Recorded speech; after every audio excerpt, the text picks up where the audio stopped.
ரகசியமாக வெளியிடுறேன் அப்படின்னு சொல்லியிருக்காரு. அநேகமாக படத்தின் மேக்கிங் வீடியோ வெளியிடுவார்கள் என எதிர்பார்க்கப்படுது.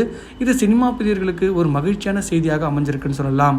தமிழ் சினிமா பொறுத்த வரைக்கும் தவிர்க்க முடியாத ஒரு கதாநாயகனாகவும் இப்போ வரைக்கும் இருக்க யங் டேரக்டர்ஸ் அண்ட் ஆக்டர்ஸுக்கு மிகப்பெரிய இன்ஸ்பிரேஷனாக இருக்கிறது நம்ம கமல் சார் தான்.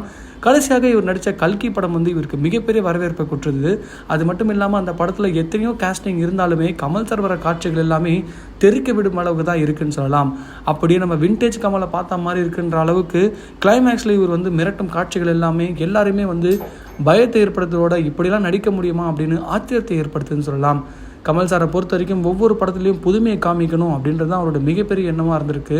அது மட்டும் இல்லாமல் சமீபத்தை பேட்டி ஒன்றில் பார்த்தீங்கன்னா ஒருத்தங்க சொல்லியிருக்காங்க, கமல் சார் ரேம்போ அப்படின்ற படத்துக்கு மேக்கப் ஆர்டிஸ்டாக அதுவும் அசிஸ்டண்ட்டாக போயிருக்காருன்ற விஷயம் பயங்கர வைரலாக போயிட்டுருக்கு. எந்த அளவுக்குன்னா 1980களில் பல நடிகர்கள் தமிழ் சினிமாவில் கொடி கட்டி பறந்திருந்தாலுமே